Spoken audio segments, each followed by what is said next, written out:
Perkembangan pendidikan pada zaman Abbasiyah.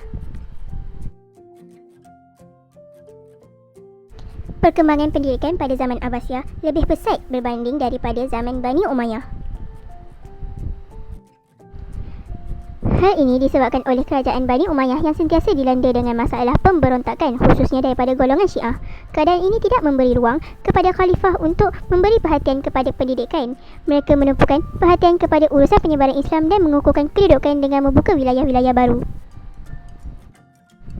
Perkara ini tidak banyak berlaku pada zaman Abbasiyah kerana negara Islam pada masa itu sudah kukuh dan telah menguasai 2/3 dunia. Perhatian diberikan sepenuhnya untuk membina kekuatan dalam negara, iaitu bidang pendidikan dan juga ekonomi. Antara faktor utama perkembangan ilmu pengetahuan pada zaman Abbasiyah ialah pertama, hubungan diplomatik kerajaan Abbasiyah dengan negara luar, kedua, kreativiti para ulama zaman dahulu, ketiga, usaha dan galakan daripada para khalifah sendiri. Institusi pendidikan di zaman Abbasiyah. Pertama, Istana Khalifah, tempat para ulama bermuzakarah. Kedua, masjid, pusat penyebaran ilmu pengetahuan.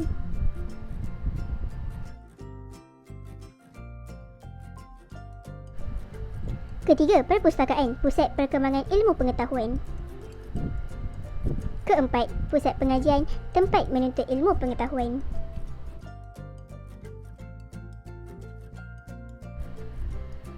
Berikut merupakan bidang pendidikan ilmu yang diterokai. Terdapat dua bidang pendidikan ilmu yang diterokai pada zaman Abbasiyah dahulu. Pertama, bidang ilmu wahyu. Kedua, bidang ilmu akal.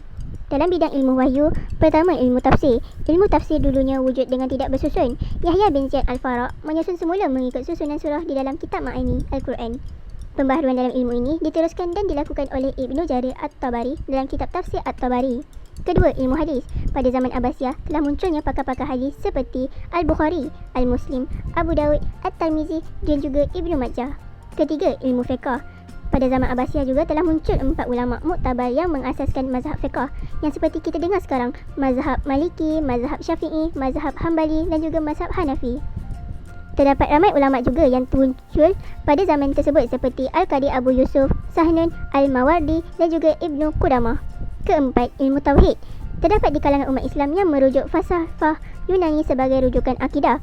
Keadaan ini langsung tidak disenangi para ulama. Lalu para ulama berusaha memajukan ilmu tauhid.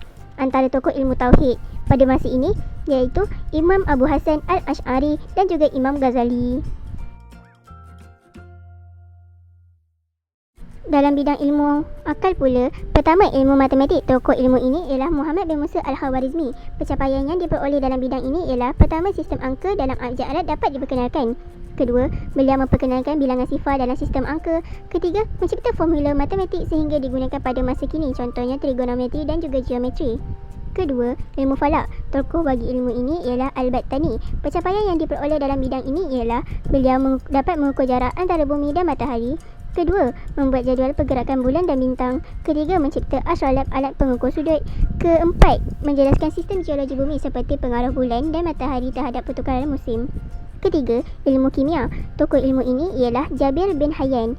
Pencapaian yang diperoleh dalam bidang ini ialah penemuan asid galian seperti asid hidroklorik dan asid sulfurik.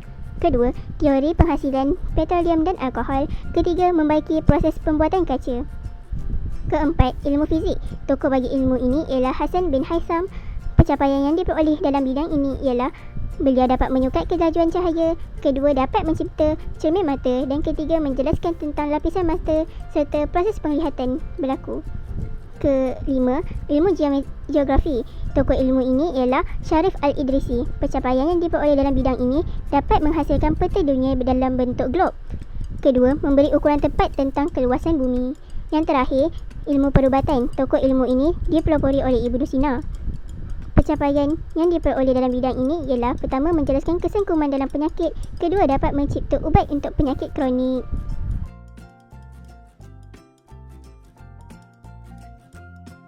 Sekian, terima kasih.